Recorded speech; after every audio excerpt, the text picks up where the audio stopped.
số xe bốn ngày nay nhưng mà trong bài nhầm pi bờ pon pong lan chia đặt đầy con đập bằng nhom tích bà này thì bờ pon chương khó bảo vệ tem đó là điệp mối mối nè vậy đây sầm khán nhưng mà trong bài bờ pon là nhom điệp ní thay vì đâm lại ca là điệp mất viết thơ ca là việc mình ní lượng điệp thơ ca pong pi cứ vào con pi cào á cứ nhom điệp bia bạc này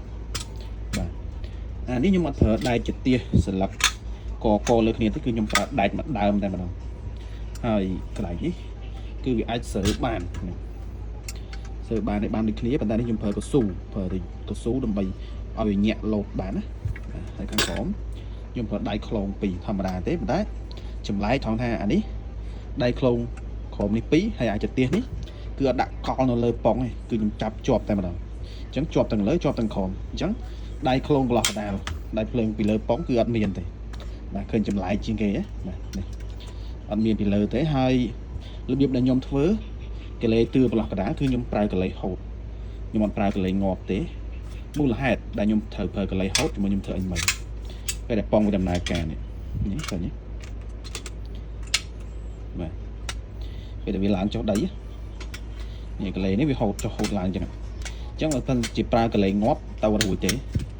ហើយទៅពេលតែទាញនេះគឺដាច់ប៉ងតែម្ដងលហែកយោងចេញឬក៏ដាច់កលេនេះបាទនេះជាមូលហេតុហើយប៉ងប្រភេទរបស់ខ្ញុំរៀបគឺខ្ញុំអត់ប្រើប្រភេទទៅយោងចេញពីរទេខ្ញុំប្រើប្រភេទច្រវាក់តាក់បន្តគ្នា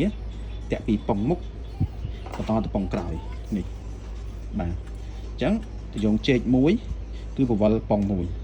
អានេះតាក់តពីច្រវាក់នេះចុះមកនេះដើម្បីបវលប៉ងមួយខាងមុខបាទហើយតដែកមកក្រោយតចេញកលេនេះក្បាលកលេនេះតមកតម្លាក់ចូលមកយោងចេញប៉ងក្រោយមួយទៀតអញ្ចឹងមកន័យថាវាអត់គឺប្រើទៅយោងចេញបន្តគ្នាទេព្រោះអញ្ចឹងគឺវាធូរជាងរត់ធូរជាងមកទៅប៉ងអូសស្រួលហើយប៉ងអត់ងាយមានបញ្ហាទេដោយសារវាសម្ពាធតិចធម្មតាយើងយកអាតូចទៅបវលអាធំវាងាយតែបើយកទៅធំមកយកអាធំទៅបវលអាទូចវាងាយទេអញ្ចឹងបងប្អូនថាជាយល់ហើយអញ្ចឹងពេលដែលវាឡើងចុះនេះមកខ្ញុំធ្វើឲ្យអត្ថប្រយោជន៍ដែលយើងប្រើប្រភេទច្រវាក់តាក់បែបនេះគឺយើងដាក់កលេកដាលបានវែងកលេកាន់តែវែងយើងលើកប៉ងចុះឡើងឡើងទួលបានកាន់តែខ្ពស់ល្អវាអត់មានឡើងបានតិចតិចសើទេបាទនេះមើលឃើញទេឡើងមកទៅហឹងមក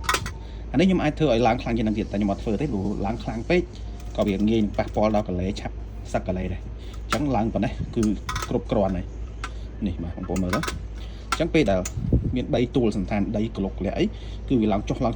កង់ទាំង4គឺជាប់ដីរហូតអត់មានបាសទេបាទនេះអញ្ចឹងណាបាទអត្ថប្រយោជន៍វាខាងលើទៅឃើញចឹង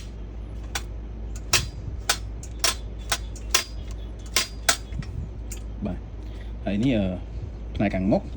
នេះម៉ូទ័រអុសប៉ុងខ្ញុំចាប់អញ្ចឹងបាទចាប់ជាប់សាក់ស៊ីមុខនេះហើយនេះជាទីខាងមុខបាទអញ្ចឹងខ្ញុំធ្វើបានប៉ុណ្ណឹងហើយពិបាកថនតិចដោយសារកន្លែងយើងចង្អៀតបាទនេះពេលដែលខ្ញុំចាប់សាក់ស៊ីទៅនេះហើយហាប់ល្អប្រព័ន្ធនេះគឺហាប់ណែនប៉ះតែម្ដងហើយក៏យើងអាចឡើងចុះដីបានមួយជ្រុងដែរឡើងរបៀបនេះចាំមើលពេលដែលយើងឡើងខាងនេះគឺអានេះលំបាសឡើងចាំមើលប្រវត្តិផងមកឃើញទេ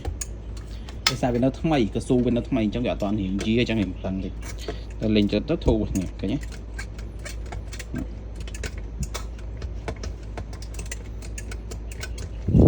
បាទអូខេណាបងប្អូនអញ្ចឹងវីដេអូនេះចប់តែប៉ុណ្្នឹងហើយមានអីទៀតទេកន្លែងចង្អៀតពិបាកថតបង្ហាញតិចបាទហើយជួយខ្ញុំដាក់វីដេអូមួយទៀតពេលដែលវាវិលបាទពេលដែលវាវិលឆ្លើយនេះវាវិលទៅពេកបាទអរគុណបងប្អូនជម្រាបលាជួបគ្នាទៀតក្នុងវីដេអូក្រោយមានចម្ងល់អីអាចសាកសួរបាន